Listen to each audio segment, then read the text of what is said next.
Ukraine is soon poised to mark 10 months of strong resistance against Russian invasion, which followed President Volodymyr Zelensky's famous words, "I need ammunition, not a ride," in response to an offer to evacuate him.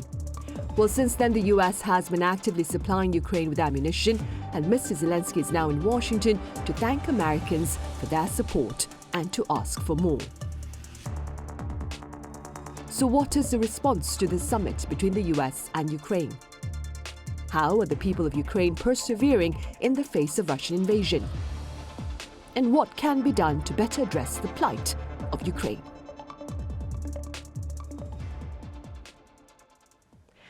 Welcome to Issues and Insiders. Ukrainian President Volodymyr Zelenskyy sat down with his US counterpart Joe Biden in Washington on Wednesday to thank Americans for their unwavering support behind Ukraine's fight against Russian invasion. Now, for more on Ukraine's counter-offensive campaign, I have Hanna Hopko, the co-founder of the International Center for Ukrainian Victory, live on the line from Poland. Hanna, it's a pleasure to have you with us. Thank you, Sani, and also it's an honor for me to talk today to your audience. Right. Hanna, let's begin then with your thoughts, a few words that is, on your thoughts regarding Mr. Zelensky's visit to Washington to sit down with US President Joe Biden and to address the Congress that to remind them that Ukraine is persevering against Russian invasion, even despite the odds, that is. Could you tell us a few words on that? So it's very important that after Bakhmut, from the battlefield, where Ukrainian armed forces, the bravest forces in the world, are doing everything possible to defeat Russian occupiers. So this is why from Bakhmut come to Washington, D.C., it's really important to deliver to U.S. Decision makers, Congress and President Biden, the truth and to ask more. Of course, it's not about stand with Ukraine. It's about win with Ukraine, which is really important to demonstrate that American support and also global support to Ukraine, it's investment in security, peace, and it's a way to prevent the attack of authoritarian regime on independent nations worldwide. Hanna, recent reports have spoken about a strategic bombing campaign by Russia targeting Ukraine's power grid. Now, that being said, let's have a few words again then on the plight of people in Ukraine. I mean, how are ordinary people there coping with these tragic repercussions of Russia's appalling assaults? So, as President Biden said, that stand up to bullies. We provide more support to Ukraine because what Russia is doing is terrorizing Ukrainians. They want to freeze every citizens of my country. I just came from Kyiv, and can you imagine being for 2 days in your flat without heating system, without electricity, without light, and also access to water? So this is why Russia from October, they launched more than 700 missile attacks. So, and they are attacking critical infrastructure, and actually Russian officials openly state that Ukraine must fulfill Kremlin demands. Otherwise, civilians will continue suffering. So our answer to Russians, we will never surrender, never. We will continue fighting. And even if Russians will do this terrorism against civilians, we will keep fighting because it's about freedom and it's about not allowing Russians to have concentrational camp and genocide. Sonny, let's be frank.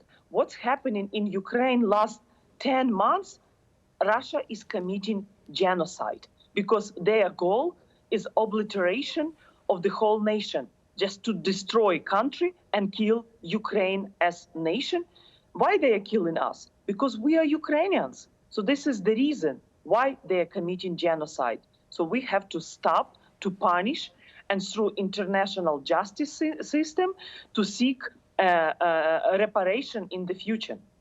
And while we wait for that, Hanna, what can you tell us about the lives of Ukrainian refugees in neighboring countries. After an initial outpouring of public support for refugees, I understand resources are now drying up. Is this true? And if that is the case, Hanna, what can be done to better address the hardships faced?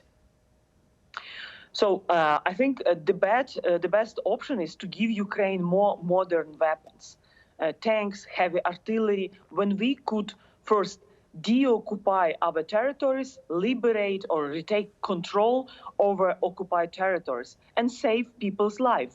Because the level of war atrocities, crimes against humanity, which is happening in the occupied territories, is horrible. So this is really important weapons. Also, tougher economic sanctions. And of course, providing generators like South Korea did and transformers to warm Ukrainian citizens and help us to go through winter, and then spring of hope and spring of victory will come. So it's really because I saw many Ukrainians, elderly people, just at the border with Poland, and it was very heartbreaking to see a lady from Kherson with her mom, 88 years old, leaving Ukraine because they lost everything in Kherson. Russians destroyed their home, and they had only 4 bags and nothing. Can you imagine your life in 88 years being without home and just leaving country, seeking a better life abroad as a refugee? It's a nightmare. So this is why we have to call our Western partners to provide us more weapons and then more generators to help people to stay in Ukraine. Because also leaving Ukraine, it's very painful experience, especially for elderly people, especially for women with kids. Much of these stories you're telling us right now, Hanna, I cannot even imagine. I can't even put into words, I'm sure, the personal pain that individual Ukrainians are going through. Having said that, Hanna, I understand you co-founded the International Center for Ukrainian Victory amid Russia's invasion of Ukraine. Could you tell us a bit about this particular center and your work? So this center was established on March 1st in Warsaw with the title International Center for Ukrainian Victory. Let me remind that when Russia conducted the full-scale invasion on February 24, no one believed that Ukrainians will keep fighting, resist, and Russian blitzkrieg will fail. So this is why it was really important to convince the world that Ukraine is capable to win. So we established this platform, which was created by key reputable think tanks, civil society organizations from Ukraine to advocate the victory at international arena. Our key goal to mobilize world to make Ukrainian victory happen faster, because every day we are losing lives. So we have to convince the West that Ukraine is capable to win. We just need maximum military assistance. We need humanitarian aid. We need tougher economic sanctions against Russia. We need to recognize Russia as a state sponsor of terrorism. So we are traveling to different capitals, trying to bring more support to Ukraine and to guarantee that victory comes faster. I traveled personally within 10 months, 24 times, 3 times to Washington, D.C., to South Korea, Seoul, then to Taipei in Taiwan, to many capitals in the European Union. So for us, it's important to see that victory is coming, and victory for the sake of preventing new wars globally and defeating Russian imperialism and preventing authoritarianism from attacking new and independent countries. Hanna, talking about humanitarian assistance, are there ways through which ordinary people from South Korea can help ease the plight of their Ukrainian counterparts, do you think?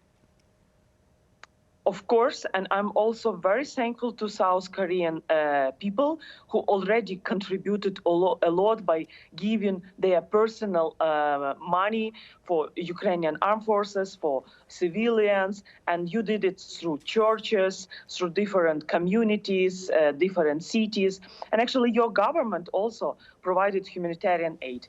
The only request let me make, please don't do this through the Red Cross and other international organizations. Please find local, reputable partners in Ukraine, especially local communities, because it's in the interest of the future partnership between Ukraine and South Korea. When after victory, when we defeat Russia, we will rebuild Ukraine. And South Korean technologies, your experience in building infrastructure projects will be very important for us. So the more you help us now, then we will also partner in after victory, because I think Ukraine will always remember those who helped us in the most dark times and during the existential fight. So those partners who are with us now will be among top key when we will call for investors to help us with defense industry, innovations, technologies, economy, agriculture sector. So there are many areas of cooperation. But now I'm thankful for people who already contributed to Ukraine victory and helping civilians, sending generators, collecting money to families, helping refugees. And your government could also help us by making visa-free regime with Ukraine. It's strange that South Korea has no visas for Russians, but we Ukrainians have to spend times providing many documents just to travel to South Korea. I went through this experience in October, and honestly, when you are in very stressful situation because of Russian bombs, rockets, you had to sit many hours in bomb shelters, and then you have to go to Warsaw to open visa to South Korea to travel as a public figure. So I'm asking your government, really, because you, South Koreans, you don't need visas to come to Ukraine from 2006. So why we have to open visas? I think we deserve to come to Korea without visas. Right. I believe the wisdom of the words is that a friend in need is a friend indeed, and I'm sure something can be done perhaps to ease the red tape here for entry. Meanwhile, Hanna, this past weekend, Ukrainian President Volodymyr Zelenskyy hoped to share a message of peace in Ukraine at the final match of the FIFA World Cup in Qatar. His hopes, however, were in vain as the Football Federation rejected them. What were your thoughts at the time? It's not the first time when FIFA rejects to allow Ukrainians to demonstrate flags or our identity, because Russian hybrid influence on many international organizations are so high. So Russian Gazprom money infiltrated in many communities. So I think it's in this genocidal Russian war against Ukraine, you could not be neutral. You have to make your decision. And I think this was a mistake of FIFA, because when Russians killing civilians, when many Ukrainian kids were forcibly deported from Ukraine, it's a tragedy for many families. Can you imagine you lost your child because Russians just take it away from you? So this is why I think at international arena, we have to mobilize world, and it should be different organizations like sports, culture, supporting Ukraine to win, because geopolitically and globally, it's so important that we stop Russians and punish, and they will never undermine security, not just in the European continent. Because against Ukraine, Russia also unite efforts with China, with Belarus, with Iran, with South Korea. So this is very dangerous for the world when this mafia club, this authoritarian club, united against Ukraine. So FIFA and other organizations should understand that Ukraine fights not only for our independence and freedom, it's globally important to defend democracy. Right, of course, the fight for democracy is a universal battle in itself. Hanna, I'm afraid that is all the time we have for this talk today, but thank you very much for your time and your thoughts. Thank you for your support. We will keep fighting, never surrender, and God bless our victory. And thank you to South Korean people. Right, Hanna, thank you. Right, on that note, we end this edition of Issues and Insiders with our prayers to all those seeking to prevail over these tough times. Thank you for watching.